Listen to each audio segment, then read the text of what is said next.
if you give me 10 orders, then I can get it all done at the same time, $25.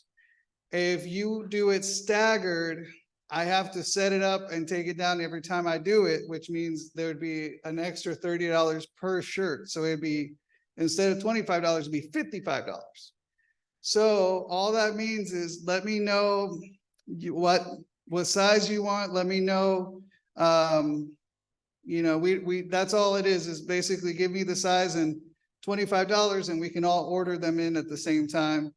And if you want to have a polo, but you can't afford it, just let me know. There's also people who have passed it on. So there's people who have said, well, if somebody wants to get it, but they can't afford it, I've got their shirt for them. So if you are interested, $25, and let me know your size, and I'll put all the orders in at the same time. Order for kids as well? I believe there's something similar for kids. It wouldn't be the same shirt, but I think it can be done. I know they have men and women's sizes up through from small all the way up, but I had the understanding that they could get something similar. It wouldn't be the exact same color, but it would be close enough to it. And I think it was still about the same price. But why do we want this polo shirt? It's not because it's high quality. It's not because it's pretty, even though I think it is. So what did I say? There's no accounting for good taste. We get this because this allows us to work as a group. We go out and we say, look, this is Columbia Midtown SDA Church. We are out in the community. We are glorifying the name of God. And this allows us to make an impact as a church. People start to see us and say, wow, what's going on in Columbia Midtown? Because all of a sudden, I'm seeing these purple shirts everywhere. I'm seeing these people helping out in the community. I can tell that this is a church that loves Jesus, that wants to make an impact. And as we're doing more together, you're going to see that the name of Jesus will be glorified in our community. And God is good. We have had members in our church who have been a part of the blessing for our community from the very beginning. They've been working and doing things, but now we can see that we can glorify God's name as a group and all of us working together. So if you're interested, just let me know. Yes, ma'am. That's what the group rate is. They take off the $30 from the setup charge. But what we're paying for is the shirt. We're not paying for the logo. We're not paying for them to work, because I already paid for that. What we're paying for is just the cost of the shirts, and the shirts all come at the same time. But these are I didn't want to get the cheapest shirt, and I didn't want to get the most expensive. So this is the mid-range athletic shirt. It's a polo. It's not a t-shirt. Yes. One observation. Comes a couple of months around when the weather changed, it'd be wise to consider you will not be wearing just a t-shirt. You will have a long sleeve, and will it be able to accommodate going over a winter shirt? They are loose fitting, so they aren't they're not the polo shirts that are like tight on you, so I got one that was my size and it was a little loose, and so I'm having to get one that's the size under me. So they tend to fit a little more relaxed, and that allows you to put something else. I didn't mean to move on. Did you have another question, Sister Hines? No, okay. Yes. Well, thank you. I don't want to take any more time from our brother here, and he's ready to roll. Let's pray first. All right. So everyone, if you would you bow your heads and we can pray for the seminar. Dear Lord, thank you so much for this opportunity we have to talk about the things, the secrets of our minds.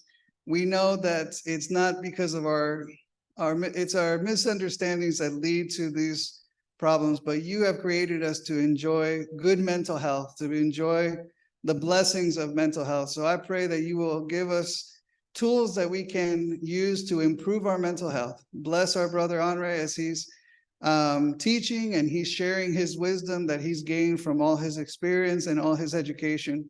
I pray that all of us may apply these lessons to our lives in a way that will help us to grow as individuals, but also to grow in our relationships with one another and in our relationship with you. I pray these things in Jesus' name. Amen. Amen. All right. Okay, folks, you're gonna have to work with me because I'm gonna be doing a little bit of double duty because by me being the host here on this part, so as we go, you'll see people probably still coming in, so I'll be letting them in as I talk at the same time. So kind of bear with me on that one. Good afternoon, one and all. Appreciate everyone staying back here because I know this is typically most people have in the day, they like to relax and whatever the case may be. So I greatly appreciate you guys taking the time out to really talk about this very important topic here.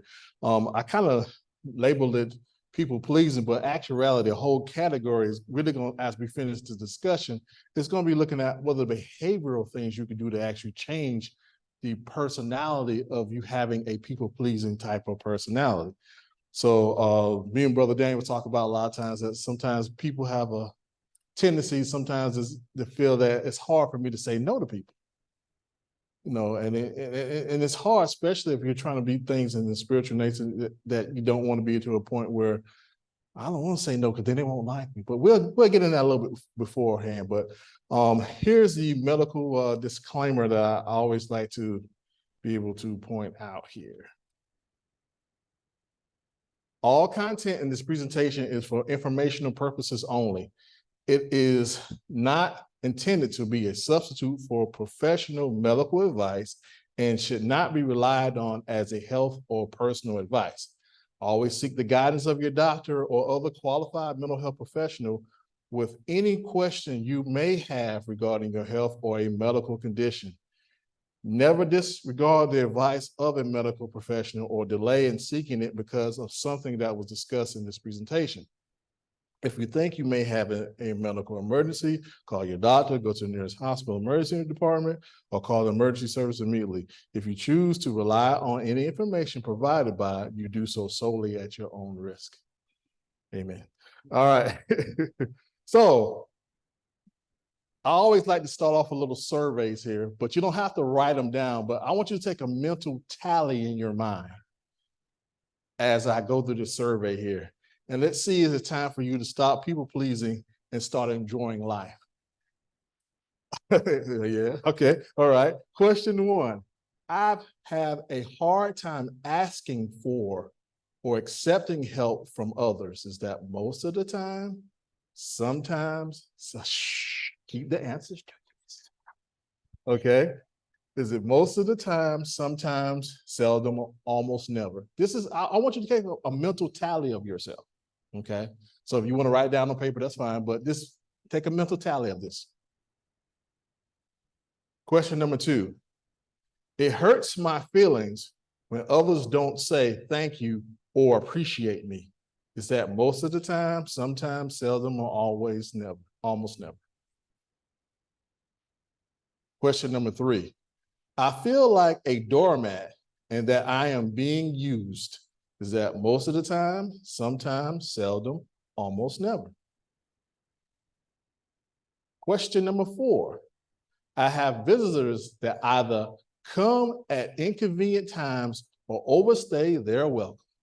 Is that most of the time, sometimes, seldom, almost never? Shh, keep your comments to yourself.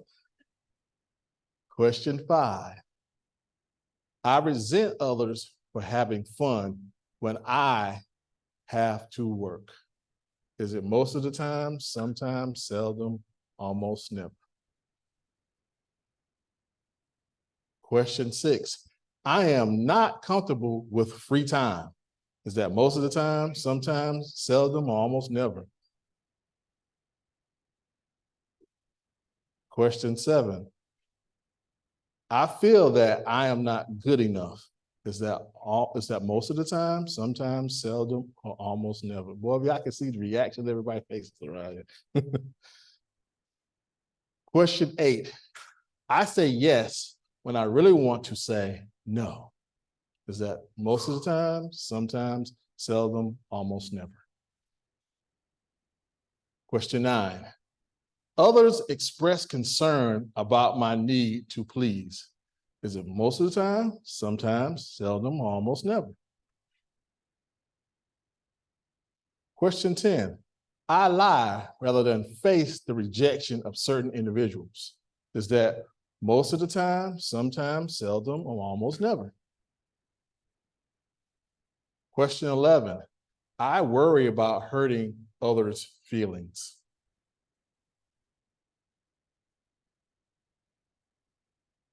Question 12. I am critical of my past decisions or lack of. Is that most of the time, sometimes, seldom, almost never? 13. I try to bury my feelings, desires, or dreams. Question 14. How people respond to me is really important.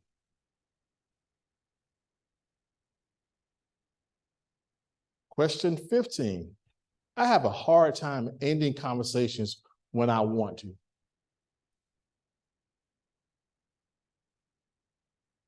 Question 16. I measure my self-esteem by how much I do, as well as the praise and appreciation I receive from others.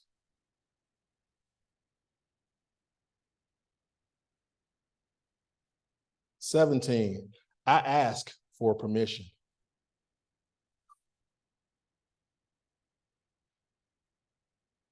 18, I think I know what others will say or do in certain situations.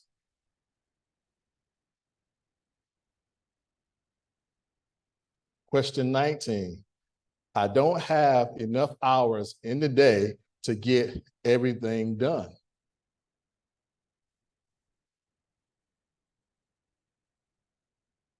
Question 20, I avoid conflict and disagreements at all costs. 21, I have a hard time making decisions on my own.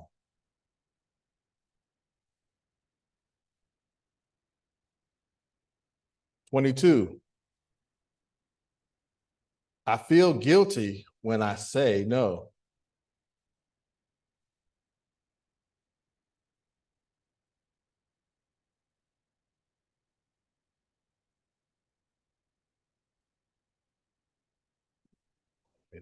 'Okay.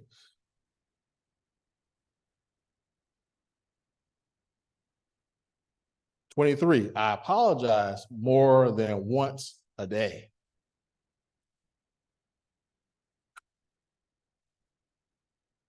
24, I strive to be perfect.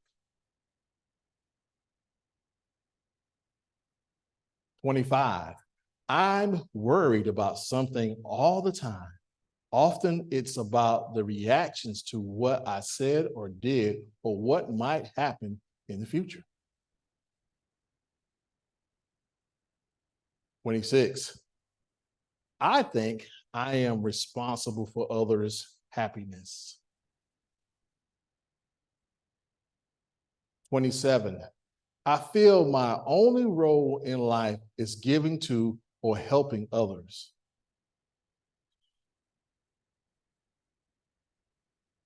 28, I feel trapped. 29, I have noticed my need to please is getting worse. Okay, now everybody has a mental tally here of where you kind of feel your own litmus test here, okay? So keep that in the back of your mind as we discuss this definition here. What is a people pleaser? A people pleaser is a person who puts others' needs ahead of their own. This type of person is highly attuned to others and often seen as agreeable, helpful, and kind, but people pleasers can also have trouble advocating for themselves, which can lead to a harmful pattern of self-sacrifice or self-neglect. People pleasing is associated with a personality trait known as social tropathy, or feeling overly concerned with pleasing others and earning their approval as a way to maintain relationships. This behavior can be a symptom of a mental health condition. Some of the mental health illnesses that are associated with people pleasing include anxiety or depression, avoidant personality disorder. I'm gonna explain a couple of them in a minute. Borderline personality disorder, and codependency or dependent personality disorder. Now, in my years' experience, especially in the clinical aspect, the hardest person to actually really work with is a borderline personality person. That person believes that everything has to kind of run through them. They feel that, hey, they can't settle in place. I just experience that I had a person who was falling in the category. They moved in 5 different cities in 2 years because they could never settle themselves in one place, and they felt that this didn't work. Because this didn't work, I moved to the next thing. This didn't work, I moved to the next thing.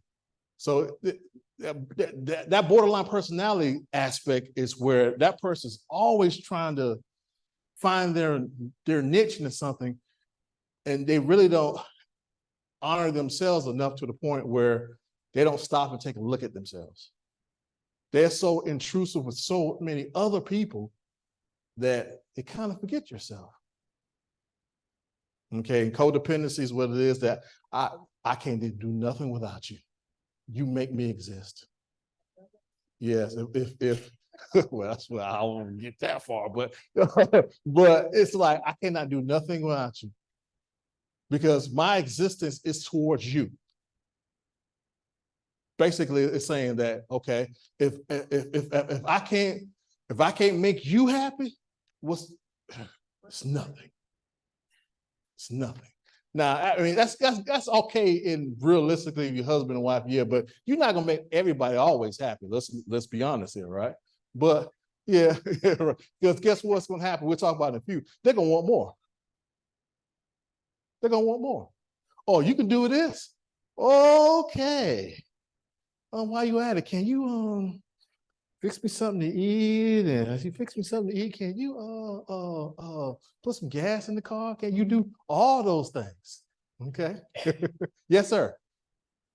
What I would say too is where codependency leads to expectation, that's where it becomes a problem, where it's like, oh, I'm happy to cook for you, but then there comes a point where then you have to cook for me. Like, wait a second, there's a line that I was happy to do something for you, and now it's led to expectation. So you have to be careful with codependency, where it creates unhealthy expectation and unhealthy relationship balance, where it's like, I don't want to lose you. I don't want you to get mad at me. So I'm hurting myself.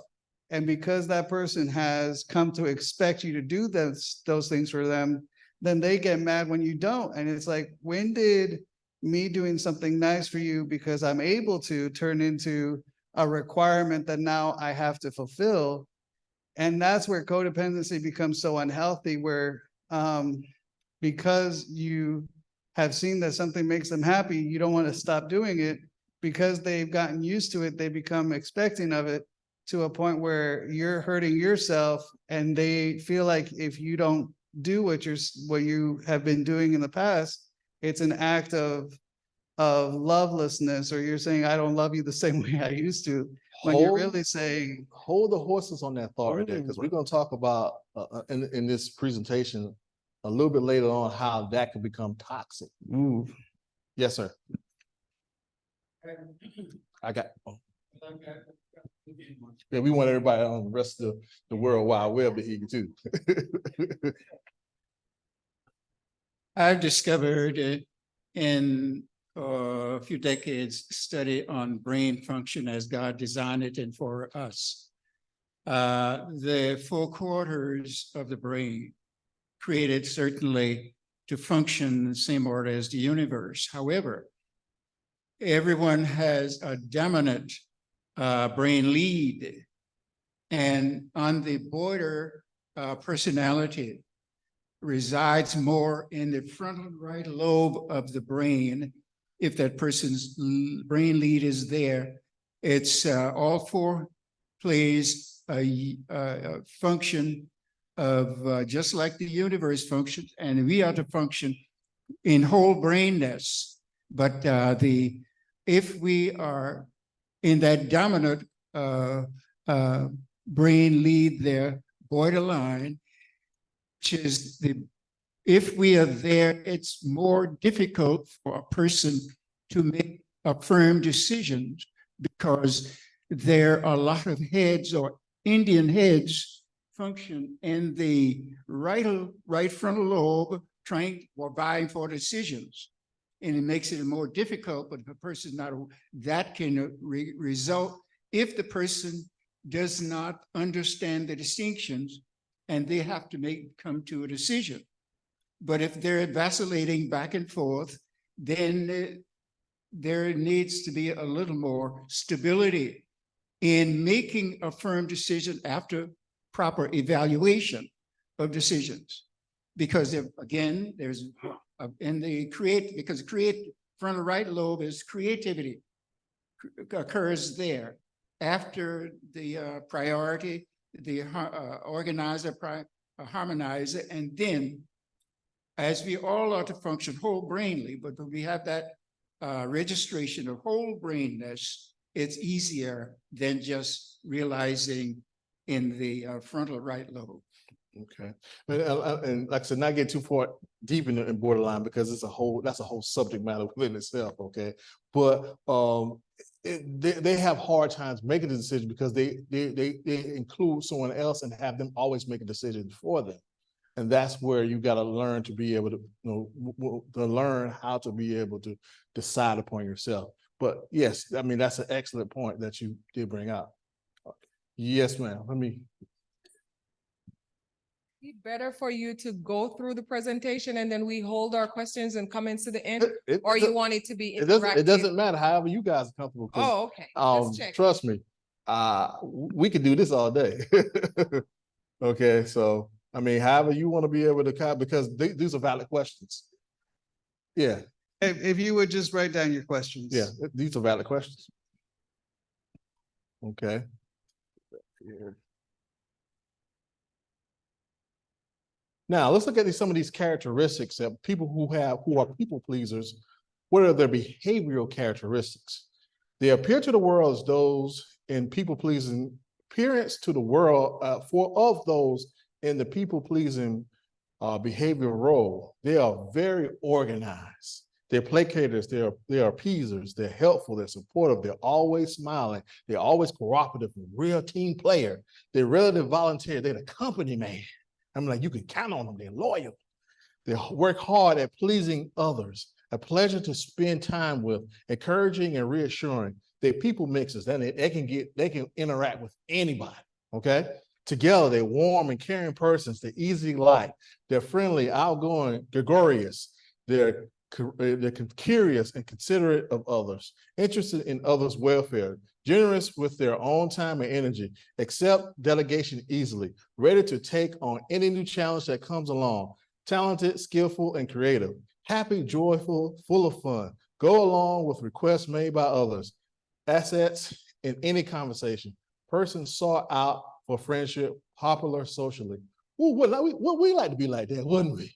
Like you like, hey, that's the man. That person's the bomb, isn't it? But like, if I had all this, man, things would be coming at my feet, wouldn't it? Think about it. If you had all this, oh, I would love, ooh, yeah, you my best friend. Okay.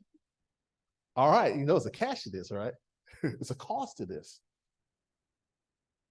The feelings inside in those persons with people pleasing behavioral role, they have a fear of loss of approval, fear of rejection, fear of loss of personal identity, fear of loss of personal worth, denial of problems, self-denial or ignoring of personal rights, feeling lonely and isolated from others, avoid conflicts or fights at any cost. Feeling not good about God, not feeling good enough, feeling undeserving, feeling inferior to others, concern about satisfying others' demands, insecurity about personal abilities, skills, or knowledge, compulsive need to please others, unhappy over not pleasing others, embarrassed by personal looks or behavior that displeases others, confusion about why it takes so much energy to please others, and fear of not doing best for others' sake. Yeah, that looks good on the outside earlier, doesn't it? Now you see what really goes on inside the mind of that person who's experiencing that. That doesn't look too hot now once you look at it from that end, does it? That person could be, yeah, outside superficial looking real nice, but inside, these are the things that are going on in this person.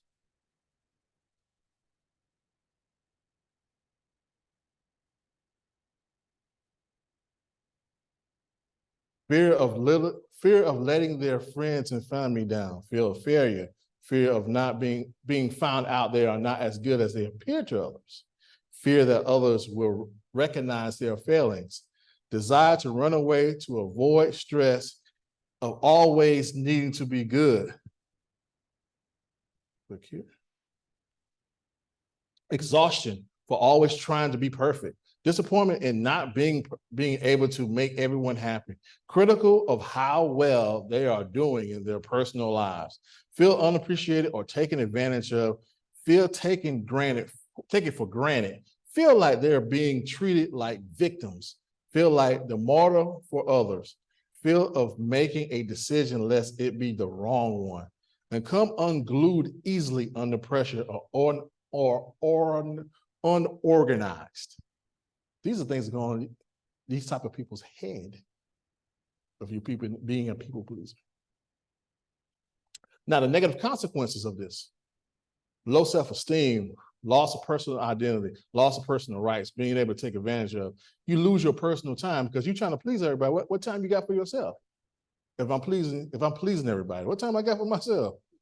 Oh, I got to get up and please the next person. Okay, ineffectiveness in managing work, inability to direct or supervise others, inability to achieve personal goals, inability to take a leadership role, poor problem-solving abilities, burnt out on the job or at home, chronic state of being unappreciated, immobilized by irrational beliefs. I'm gonna come back to that. Guilt over accomplishing enough or not being pleasing enough for others. Inability to maintain healthy interpersonal relationships, loss of appreciation for self-attributes, inability to accept kindness from others, chronic state of self-depreciation, chronic state of being hard on self, lack of trust in others' sincerity, chronic state of insecurity in interacting with others, and the inability to make a decision. That's a lot, isn't it? It's a mouthful there. Okay, so immobilized by irrational beliefs. In other words, that means that in my mind, I am thinking so hard that I really got to please everybody, that I'm really thinking I'm really pleasing you, but I'm really making you upset because you're not doing enough what I want you to do for me now. Because now you don't promise all these things and say you're going to give me the world. And now you can't do that. And you say, you know what? I let you down. And now I feel I let everybody down because I cannot do what you're asking of me. Yes, sir. When I saw low self-esteem is can be a very stumbling block. I worked with a person sometime back, 3 years, several years ago, who was attracting, and this was a female, attracting individuals one after the other. And I shared with the person that I gave them some practical illustrations of how they are attracting people with low self-esteem to themselves by retaining or having low self-esteem themselves. We attract as we are. And I gave the person some handouts to show them how to overcome. And just if you fence barriers, choose low self-esteem is very low. Individuals can easily walk over it, practical illustrations.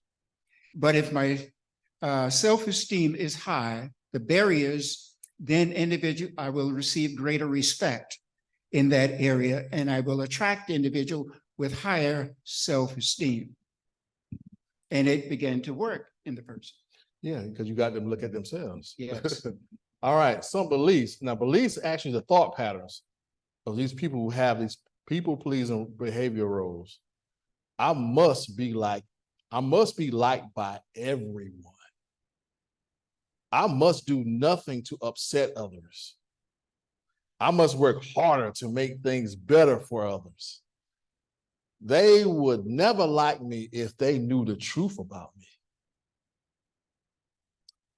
I must be careful in my decision making so as not to upset anyone.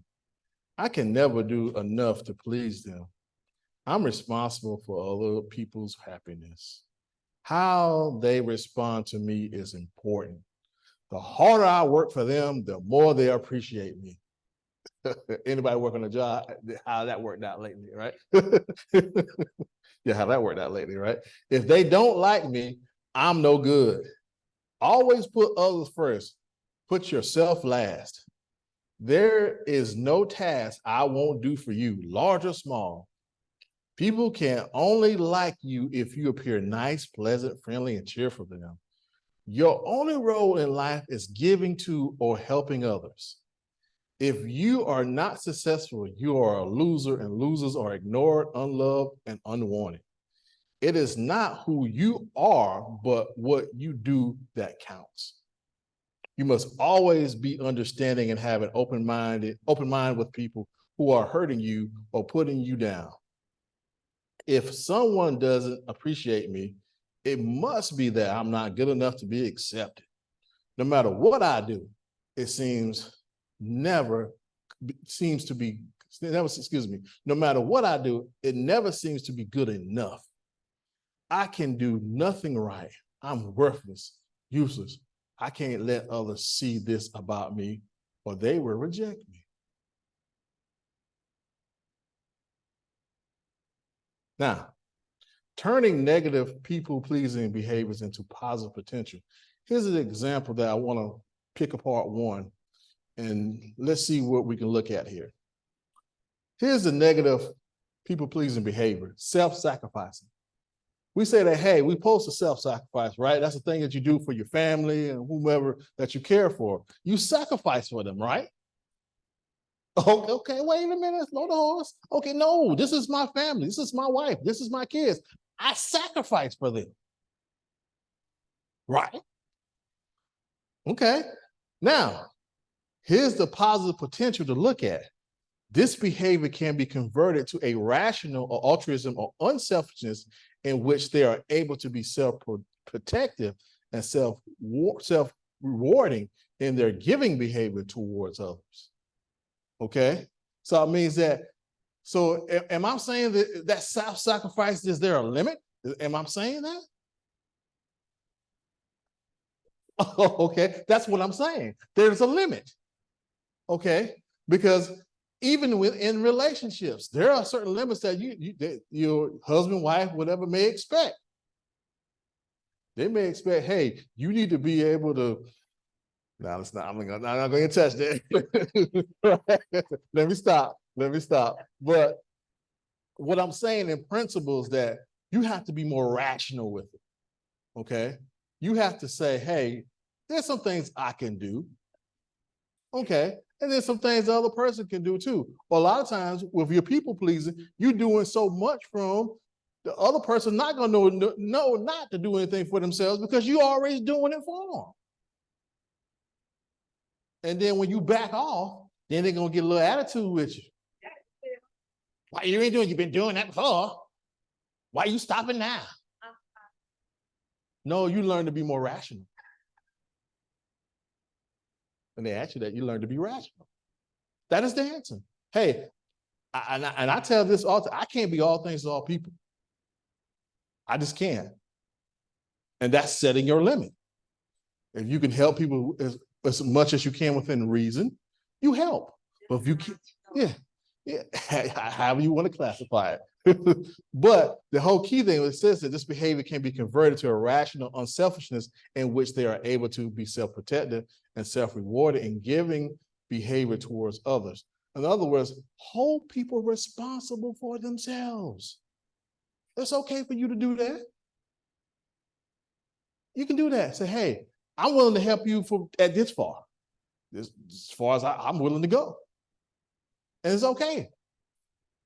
Even if it's friends, family, whoever, you have to set limits with them.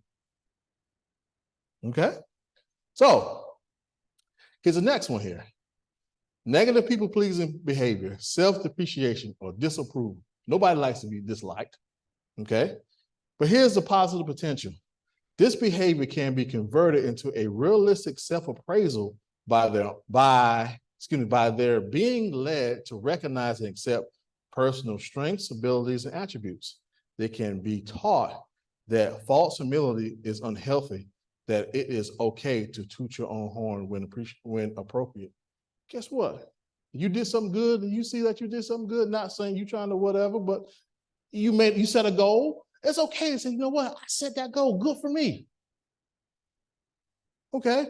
We tell everybody, oh yeah, good for you, yeah. Oh yeah, I lost 30 pounds. I did it. Okay, that's fine, but that's good. You tell other people that, but set it up for yourself too.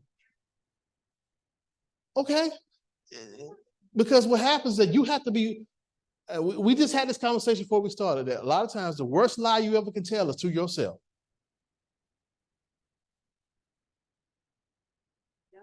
That's the worst lie you ever can tell yourself. So guess what? I'm not good at certain things. I'm not the best at whatever. Okay, that's fine. Accept that. Find somebody who's better at it you can learn from. Okay? This is one of the things that happened to me in college. When I was taking one of my courses in psychology, it was biological psychology. You know, to study all the brain parts and all that kind of stuff. My first go around wasn't too hot, y'all. I ain't gonna even lie. And that was one of my major courses. So you had to make a B or better. So the first time I took it, it was like D, like denied, you didn't get there, but okay, brother. And I was like, okay, so I gotta wait a whole nother year to take this class because they only offered that once a year thing. So I said, well, wait a minute now, something got to give. I need this class so I can move forward in my life. So guess what I started doing? I started hanging around the people who was making the A's and B's and started realizing, okay, what do I need to do to learn? Because something maybe it's not connected with me at the time. And then I started realizing like, hey, okay, they put in a little extra work. You know, some stuff I need to cut out and I need to put a little more time in. And I put more time in and it got to be out the class. How be it that? But same thing. I knew what my shortcomings were. And because me knowing what the shortcomings were, I had to be able to accept that and do what I need to be able to do to move forward. And we have to do that with our own selves. It's okay you're not good at certain things. All right, so what? Learn how to be able to either get better at it, you know, make your, how the saying goes, make your weaknesses strengths and make your strengths stronger. Okay. All right, here's the next one here. Poor decision making ability. I mean, I can't make no decisions. Okay, here's the positive potential. This poor decision making can be converted to a productive problem solving and effective decision making by allowing themselves the right to hold their own opinions and be creative without the fear of others, what others would say, and without fear of retribution. Freeing up your mental energy will result in an increased productivity, creativity, and healthy decision making. Here's the concept here. Problem solving and decision making is like a hand in the glove. If you can't solve the problem, you will not make a good decision. Okay, so it says productive problem solving. You said, well, gee, I thought problem solving. No, productive problem solving is really where you really go and you analyze the situation in detail. And you look at the patterns. Why does this thing always happen to me every Tuesday afternoon? How come every time Friday afternoon I try to get in my car won't start? Did you look to see the gas gauge when you put gas in on Monday? And you might have rolled all the way back to Friday and didn't realize you didn't put no gas in it. Okay, so that's productive problem solving. You look at it and you analyze and you see the patterns, and then you start looking at why this is still occurring, because you're not paying attention to what's going on. Then it increases your productivity because now you see that, you know what? I might need to put gas on Friday too. Okay, because Monday morning when the gas tank will cut it. I ride to and from work 5 days a week, or whatever the case may be. I got to put gas in the car. So those things are important, because if you cannot solve a problem, folks, you will not make the best decision. So take that extra time to really learn how to solve that problem. Okay, because it's going to be a key for you to be able to improve yourself. All right. Next one here, loss of personal identity. Here's the positive potential. By being able to accept themselves for who they are without fear or recrimination or disapproval, they can become firm in their beliefs as to who they are and what they are capable of doing and becoming. Okay, when you're self-pleasing or people-pleasing, your whole life sometimes is involved around that person. I've seen it happen many times with parents and their kids, because they want their kids, everyone want their kids to be the better generation than what they were, okay? Let's be honest here, all right? So the thing is that, hey, if I went to school, the guy, whatever case it be, I want my child to go to college or whatever, get PhD or whatever, instead of saying, you know what, let the kid follow their own way. You just guide them and let them follow it. But people will pour their whole soul and being to these kids, or to their, or especially in sports. And you see the soccer moms driving them all over. They're going here, they take them there, and I'm doing this class.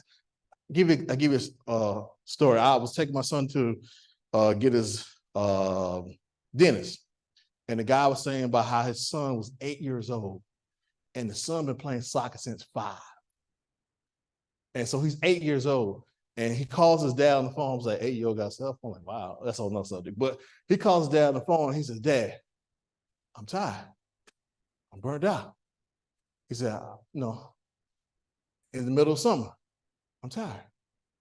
Dad's like, what you talking about, man? I don't pay this money for you, these fees. And he's going off on the phone like, hey, And I'm sitting here waiting for my son to get his appointment. I said to him, I said, hey, did you ever thought about that son may be tired? Sometimes parents have a way of trying to live vicariously through their children.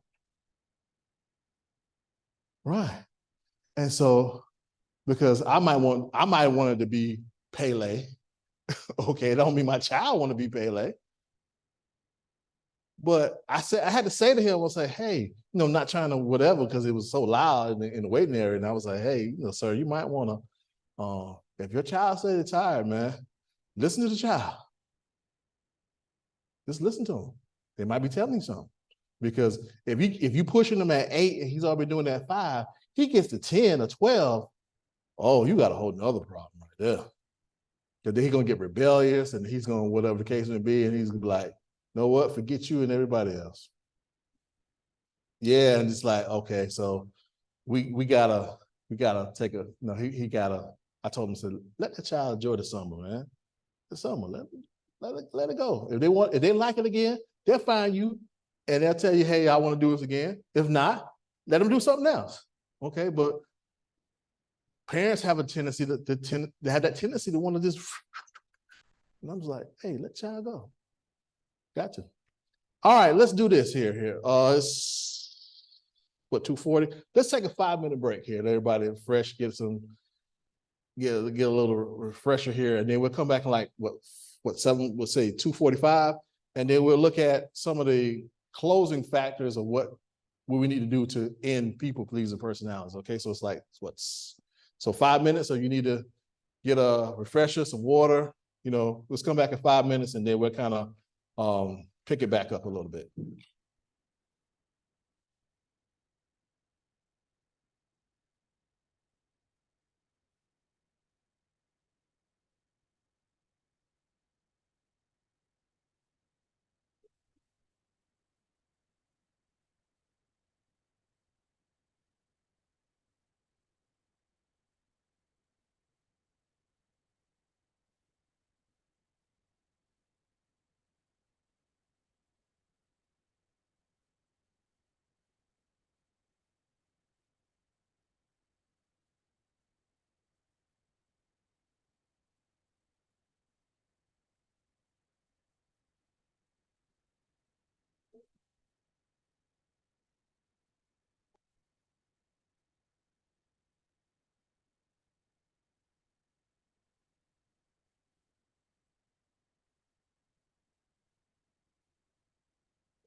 Because I got the ones from she wanted the Mr. Clean eraser.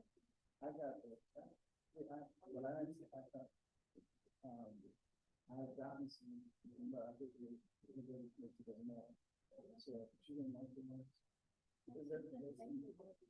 There's sponge on one side and clear on the. Oh. She wants some stuff. She wants the eraser, yeah. It's now like, you can get them and print it out, but it's this home, that's, I think it's Mr. Clean. but you don't have to get this from that, you can get the generic, kind of same thing. That's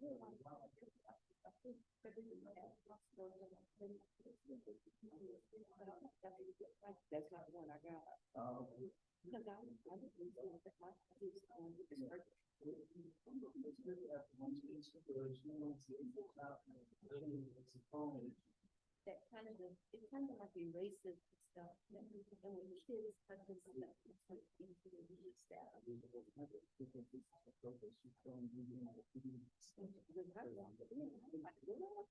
It smells so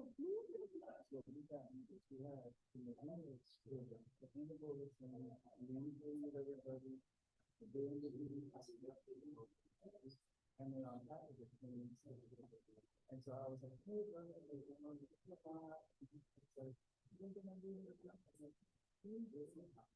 So, you know, brothers, I said, it's a pretty boat, you know, the ski goes to nothing. She's focused on it, so she knew that.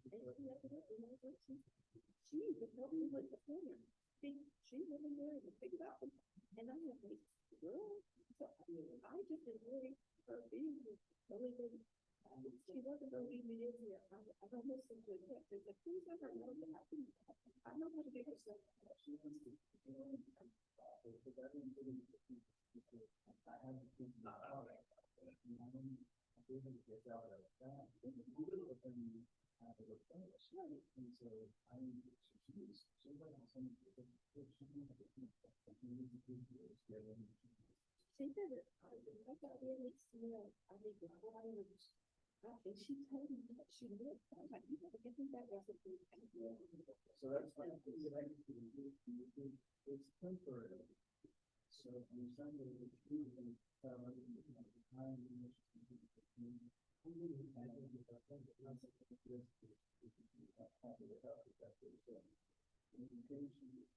And then I'm going to show you this about what people who are supposed to say, how can you work together to do this? Because right now,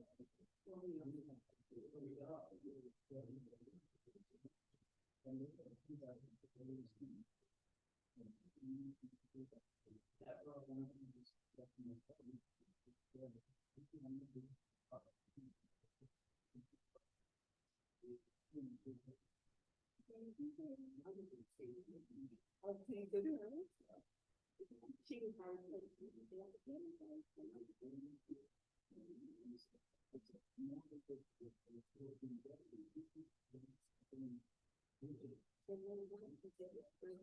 I knew exactly what that feeling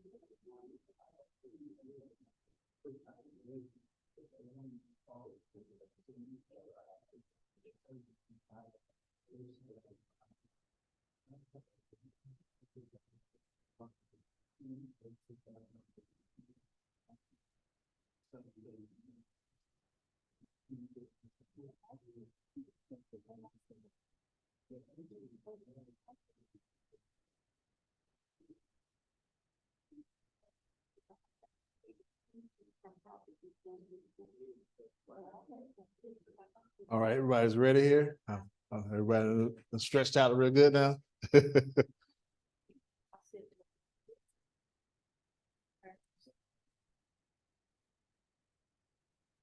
All right, I'm gonna go ahead and let everybody come back in and we're gonna pick up where we left off here.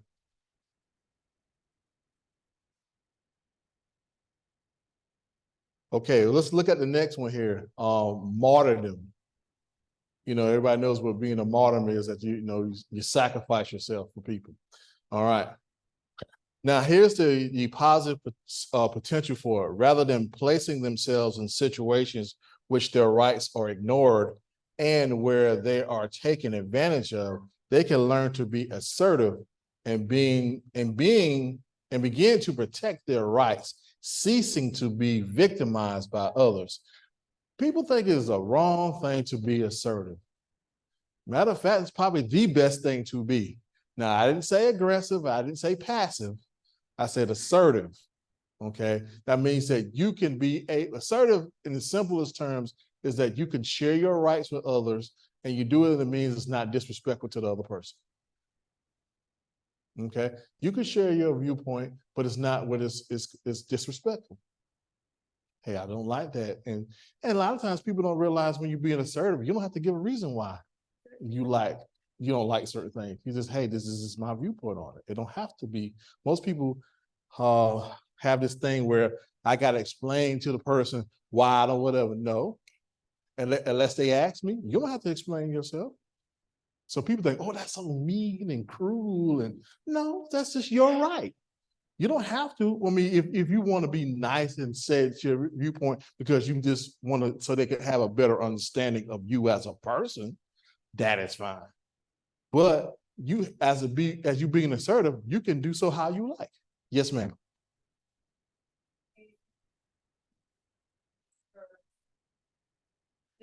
Yeah, joy. Okay.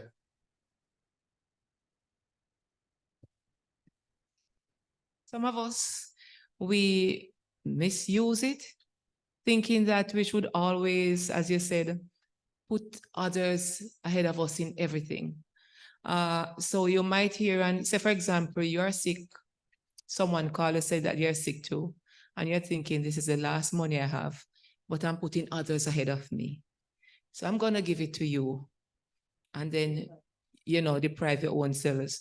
There's a borderline there. And I think some of us, sometimes we take it to the extreme where, we're killing ourselves and not sacrificing ourselves when it's not really necessary. Excellent point. And then again, it's about you finding that balance. Now, my rule of thumb is that I don't live out like lending money. I don't live out no money more I'm afford to lose. If I don't want to lose it, I don't lend it out. Okay, because the possibility you may not get it back. So I don't give it out. So if I know that, hey, if I'm, especially you talking about if I'm really sick and I know, say the money you give, whatever, you might need the medicine to help you get better so you can help other people.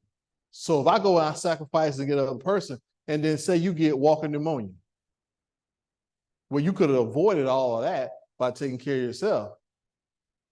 And then in turn, by you taking care of yourself, you could have came back and then helped the other person because you took care of yourself.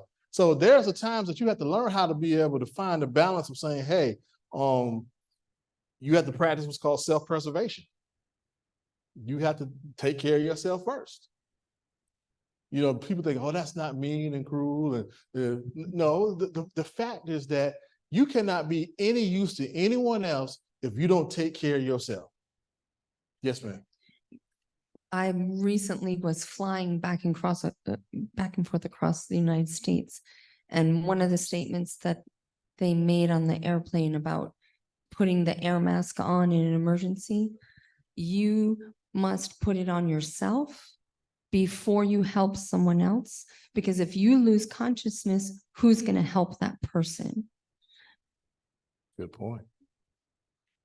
So we get the point, right? All right, negative people pleasing personality behavior, need for approval.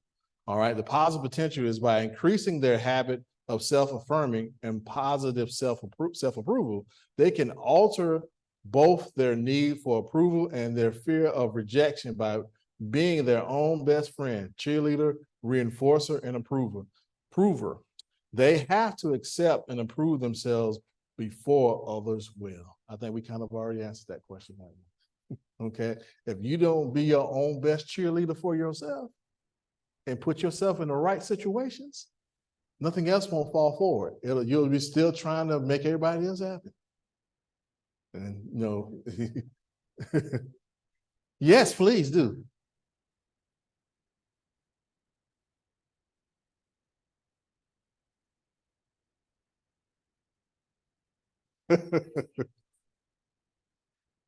Okay.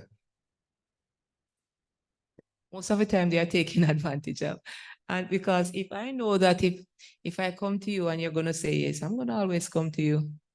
If I ask you for something and you're afraid to say no, I'm gonna always come to you. And the others know it and they always be coming too. But I guess people like the idea when people talk about it and say, whoa, she's so kind, he's so kind. We would like that praise, but deep down we know that we are getting bankrupt. Well, the thing is Because of that the praise. bad news travel fast. Because if I know, for example, if everybody knows Michelle's a kind, loving person, whatever, and something goes on, I say, oh, yeah, I remember Michelle might whatever. Guess what I'm gonna do? I'm gonna run over to Michelle and say, Michelle, hey, I hate to ask you this. I hate to burden you. I know you whatever case may be, but my car broke down. I need $500. And I know you ain't gonna tell me no. And you might not even have the $500, but you'll say, because I know you ain't gonna tell me no. Well, I don't think I have all the 500. I can give you 100 on it.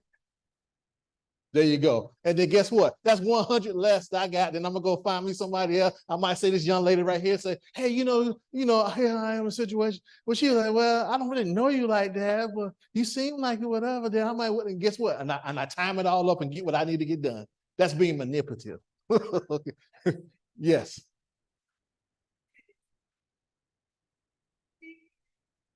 And is our school, is our mother for the program. Uh-huh. At school, all the international teachers can go to her for anything. She's our mother. So are you spilling the tea on yourself? Are you spilling the tea on yourself? Okay. I'm her mother. Well, guess what? It's always good to have mother relationships, aren't they? Because nobody else is gonna do you right besides your mama, right? That if I didn't want to do it, I didn't. I would say, now look, I'm gonna devote this day, and this day to you. That's it. So we maintain healthy balances, but because I love her, I do lean forward. If that phone rings, I'll be talking to. I gotta get to Michelle. Well, that's good relationships. It's good relationships. All right, depending on others for positive reinforcement. The positive potential is because they have low self-esteem, their reinforcements become so dependent on others for attention, affection, and approval that they become addicted to positive affirmations to others. This can be converted by becoming self-caring, self-affirming, self-accepting, and by becoming emotionally independent from others. In other words, you have to learn how to separate your emotions from other people. Because let's use this example right there. You're attached, and she come whatever case may be, and she may say, "I don't care what nobody says. I'm running to her." I answer her is because I know she wouldn't be calling except she she needs to call.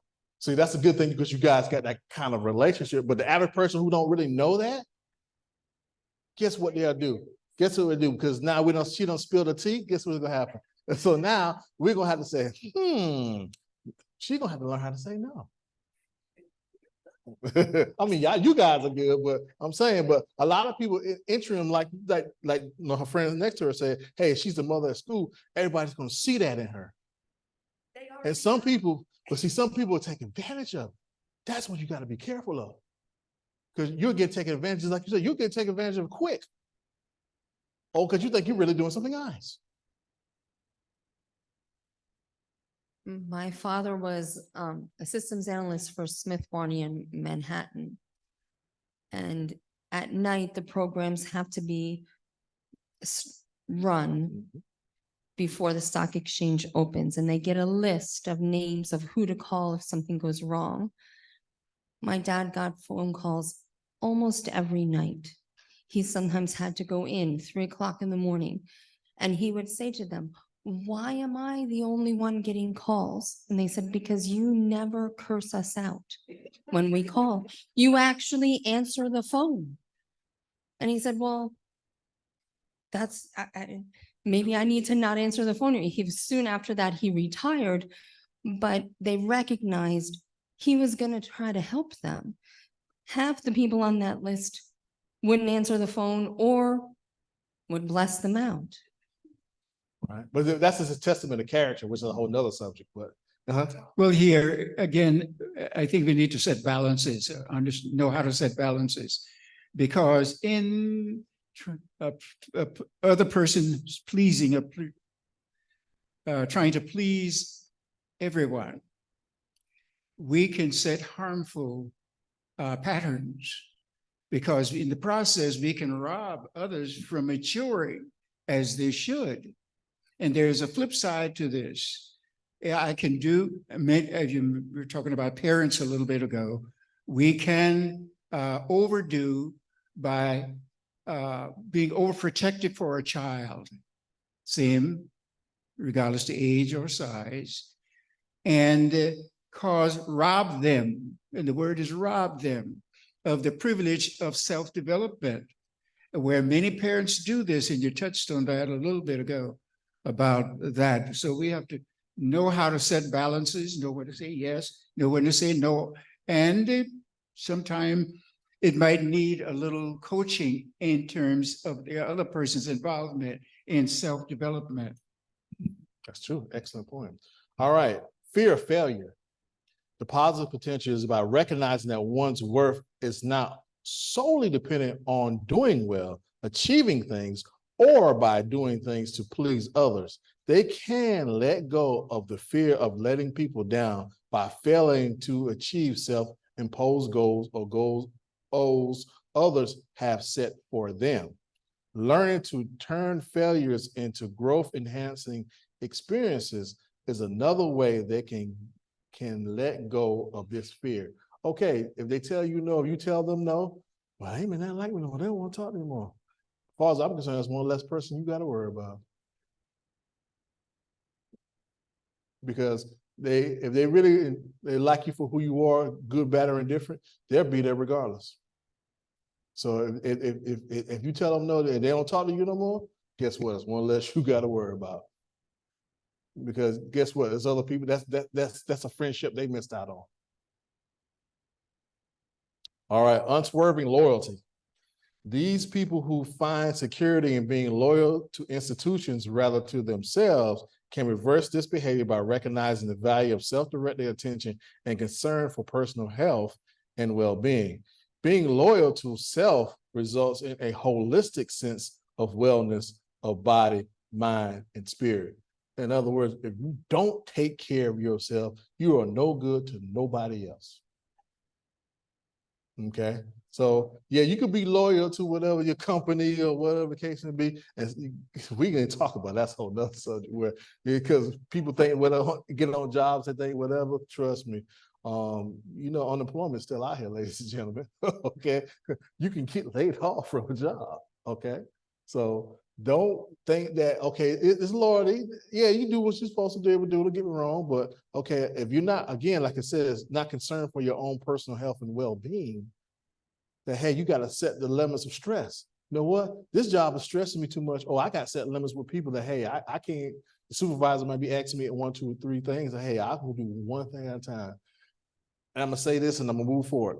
God has given the talent to women to multitask. Okay. But me as a man, I try to do one thing at a time. Okay. You may have me a litany of things for me to want me to be able to do, but I focus on one thing at a time. Now, women, God naturally gave you that ability to do that. And I tell women, focus on one thing at a time. But women is naturally, it comes natural. I see it happen all the time. Oh, I'm gonna do this, I do this, I do, and then next thing you know, you're doing 4 or 5 things. You be like, how I pull that off? The one. Okay, but you find yourself, then when you get home, you like this. I mean, you snoring and sleeping hard, everything. You like, what job I wear? I did but one thing. But you have to learn how to be able to, it's okay to be loyal, but find the balance. Okay, it's all right. But you can't be all things to all people. Hard on self. This results from self-punishing and self-restrictive behavior by letting go of the need to be good enough for everyone else and by letting go of perfectionism in personal efforts. They can lighten up on themselves and learn to enjoy life, to relax, have fun, play, nurture the little child in themselves. Okay? Simple, stupid, right? Yes, right? Yep. So the thing is that we just have to learn how to not be so hard on ourselves. And okay, we make mistakes, you learn from them. Yeah. Now you keep making the same mistakes, then somebody need to have a conversation with you, okay, who really care about you to say, hey, did you notice that you're doing the same pattern? And like Pastor said in this sermon today, if you keep trying to expect you're gonna get the same results, then you need to, you need to fine tune some things, okay? Now, here are the tips to stop people pleasing. Number 1, recognize your reasons. Because see, sometimes we do stuff for all the wrong reasons. Okay, what are these reasons that make you put aside your need to accommodate someone else's desires? Is it the fear of disappointing them? Is it about not being liked? Do you feel burdened by how much that person has done for you? Some people can take you to a guilt trip now. That's another subject there, but so you feel obligated to give back without constraints, or is it about the fear of losing harmony? Are you afraid of displeasing these people? Listen, I hear you. Your fears are not invalid. They seem to root from kindness and care, but only for the other person. Are you not afraid of mistreating yourself? Shouldn't you always honor your desires? Okay. Number 2, validate yourself. Once your worth is not dependent on someone else's opinion or appreciation of you, there is no reason for you to exhibit this unhealthy behavior. In other words, if that person don't make you you, why I'm doing this for you? Okay. You say, okay, and you put it on the refrigerator. Okay, validate yourself. All right, you're worthy just as you are. Your worth was never and will never be attributed to any metric. You are human life. Isn't that good? Isn't that enough worth on its own? So validate yourself. Number 3, protect your peace. I would think, okay, I hear it from the back over there, okay?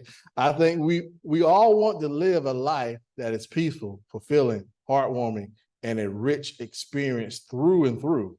People pleasing is a surefire way to throw away that peace while trying to keep the peace between you and them. Ironical, isn't it? So make your well-being a priority. Decide to not compromise your peace to please someone else. you know it's not worth it. Protect your peace.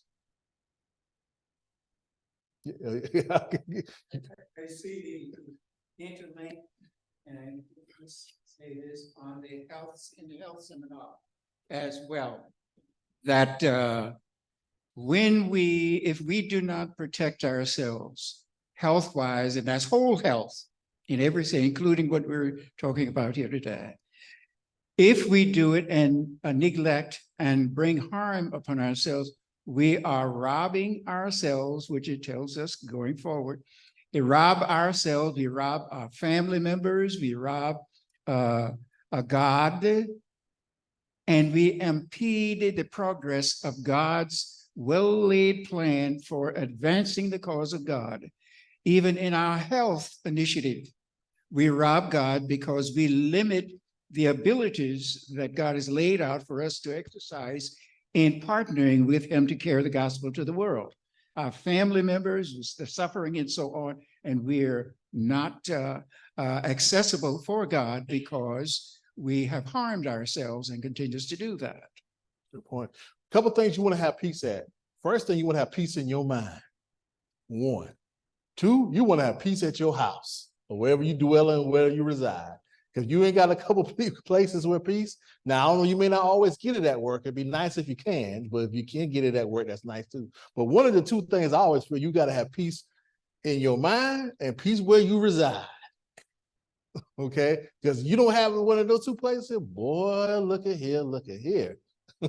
Okay? I'm telling you, you got to know your worth. Protect your peace. Number 4, say no kindly. People pleasers have the fear of not seeming nice or sounding rude, and this pushes them to agree and accommodate even when they don't have to. But saying no is not rude by default. There are ways to decline an offer without wiping the smile off someone's face. You know, most people are understanding and they won't judge you. Sometimes, some ways to say no kindly are, hey, thanks for the offer, but I have to take pass, or I'm unavailable this weekend. Thanks for thinking about me, but I'll take a rain check this time. Would you like to meet next Friday? Although, no, I'm free then. Okay, I plan out my task for the day. I'll take this up tomorrow. You don't have to give any big excuses or seem genuine to other people, other person, or to another person. Do yourself a favor and only choose what you want to choose. Okay, if that's something you want to do, go for it. If you don't want to do it, leave it alone. Number 5, this is the tricky one right here. Remove yourself from toxic relationships. Sometimes it's them, not you. Okay, if you have people in your life that makes you feel bad by putting yourself first and keeping breaches your boundaries, or simply aren't the people that you want to hang out with anymore, let them go. I know they won't just disappear by canceling plans that you used to give into, increase the distance, and if they don't get the idea, be upfront. Say, hey, you know, you too much for me. I can't deal with you. You know, be honest. Okay. This will take courage, and when they don't, be so happy about it, but it will save you a lot of discomfort and wasted time. Okay, so some things are toxic. If you see it as toxic, you know what? Hey, I gotta leave that alone, and it's okay. If they really truly your friend, and once they get themselves together, they'll come back to you. If they don't get themselves back together, let them stay where they are. Number 6.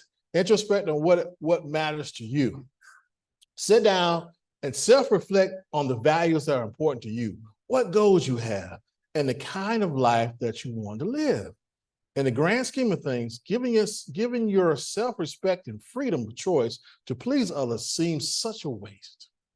If your life is capable of being lived so freely and beautifully, embracing the joy in little things and suppressing this potential because you put your needs below someone desires rips you away from living that wonderful life. So I'm so self-absorbed in you that I can't do the things that makes me be happy within my own self. What matters? What matters? Because the thing is that I'm not doing what I want to do because I'm trying to take care of you so much. I can't do it. At least you shouldn't do it, but set some brakes on that. Number 7, respect your time. I don't want to, here's the thing here. I don't want to open your eyes by reminding you that we only have so much time in this world. But if this is what it takes, listen to me.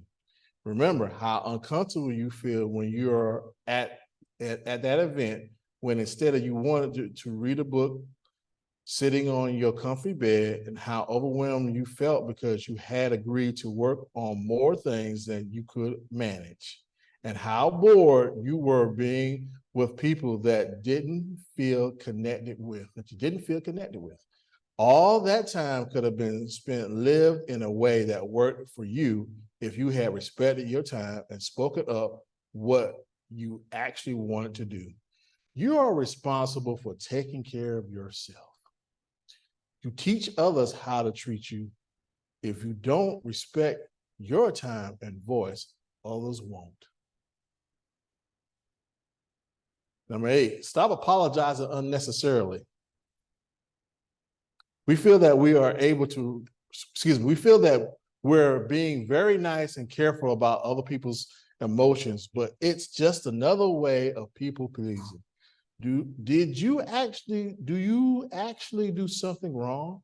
Was it your fault that there was a traffic or bad weather or someone sick at home? It's being busy that takes someone's call and asking to call them back later such a bad thing? Like, you called me at a bad time. I'm apologizing when it's needed. And it seems harmless to throw away apologies here and there, but it diminishes the weight of the real apology and blames you for something you didn't do. When you're late, instead of saying, hey, I'm sorry I was stuck in traffic, say, hey, thanks for waiting for me. There was heavy traffic on the way here. So a lot of times there are people, oh, I'm sorry. Okay, you don't have to apologize for everything, because there's some things in life that's called the uncontrollable, unchangeable things that happens. Okay? You just got to learn how to respond to them. I didn't say react. I said respond to them. The difference between responding and reaction is that responding, you think about things before you say or you do it. That's a capacity that human beings have. Okay? Animals typically have more reactionary. Or for humans, we become more emotional. Okay? So we have to learn how to not be reactionary, be responsive. Think before you say or do something. Number 9, accept the truth. No matter how hard you try or how many times you let people walk over you, you cannot have everyone be pleased with you. It doesn't work that way, and it won't. Molding yourself to expectations of others will steal you away from yourself. You're not responsible for how they feel or respond. You're responsible for yourself. Shaping your actions and reactions to suit their needs is a disservice to yourself. Speak up when you want to, when you want to.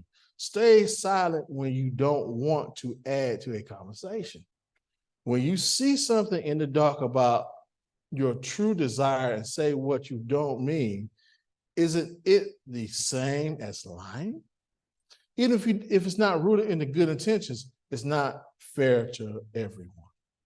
Also, you might think about that accepting bad behavior, not challenging, and just letting it go will save you from a situation you don't want, but that never happens. Don't ignore the truths around you. Be a peacemaker only when it is rational, and speak up when boundaries are crossed. Okay? So you got to know when your boundaries are, because sometimes people can cross your boundaries real easy. You don't realize that they done, because it's so easy. It's like, okay, you can say this in your mind. I'm not going to let nobody talk to me any kind of way. You can say that in your head, but guess what? As soon as somebody says something to you, you're like, oh, I'm sorry.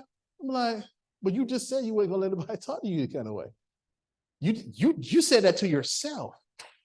But as soon as someone says something to push whatever, they just already crossed your boundaries and you got to set that boundary. Say, hey, now wait a minute. I don't mind helping on what case would be, but one thing we're not going to have is that we're not going to be disrespectful to one. You know, we may respectfully agree to disagree, but we're not going to be disrespectful to each other. Is that fair to say? Okay. So it's okay, but don't let the boundaries be crossed, because sometimes even family, friends, who you think they're okay with, they can cross that boundary real fast if you don't set a limit on it.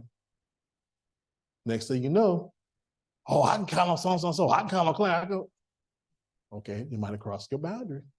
You may have to tell them no, kindly. Okay. Final word here. If being a people pleaser is making it difficult to pursue your own happiness, it's important to find ways to set boundaries, take care of your time, remind yourself that you can't please everyone. If people pleasing is interfering with your well-being, talk to a mental health professional, trained professional that can work with you to help you manage your behavior, prioritize your own needs, and establish healthy boundaries. All right. If you have any questions, you definitely can either stop me afterwards, or if you want to be able to email me, emails on the screen, you can screenshot the picture or whatever case it be. You want to have any other mental health question that you may have. All right. I thank everybody for the time here. Okay. Thank you, Brother Andre.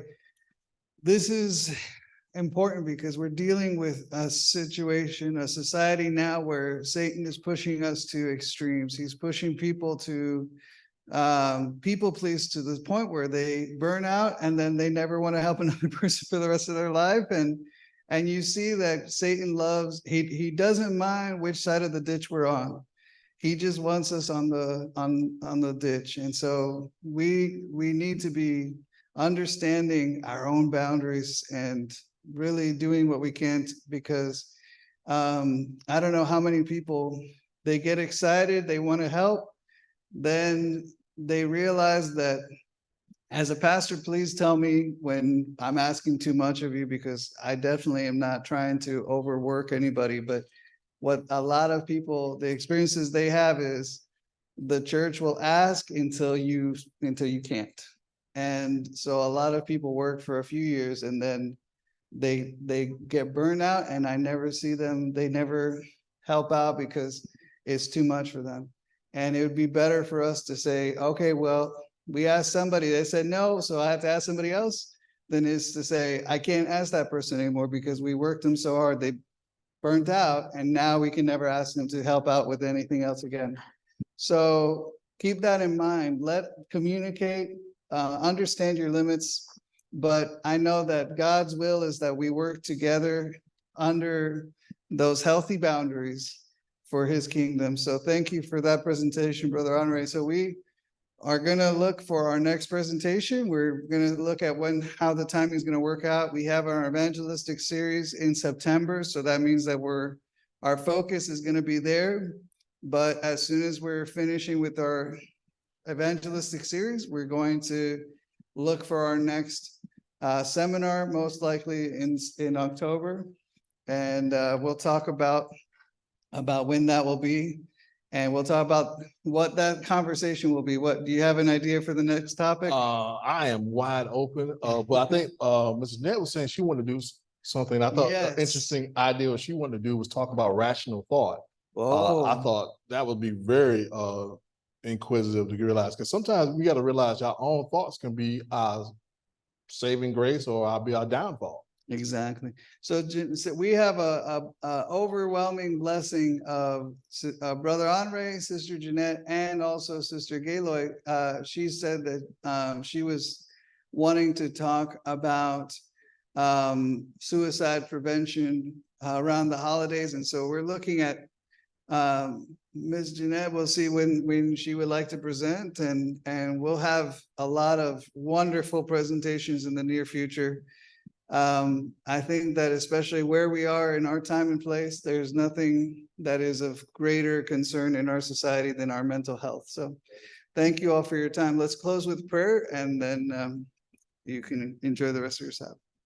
Dear Lord, I thank you that you have given people like Brother Andre, like like Miss Jeanette, like Miss Dr. Rick Ever, all these tools that we can gain for our own understanding that we can share with others. I know that your will is that we have that we're healthy, that we're happy, that we're blessed, that we are in a correct balance of serving others and also taking care of our own needs. So I pray that you will give us wisdom. How do we apply what we've learned? How do we apply our boundaries so that ultimately, Lord, we may glorify you through the work that we do as a group? I pray that you will multiply the blessings that we have received this afternoon. And I pray these things in Jesus' name. Amen. Amen. All right, everyone. Well, remember 9:30 on Zoom. For those who want to be part of the 40 days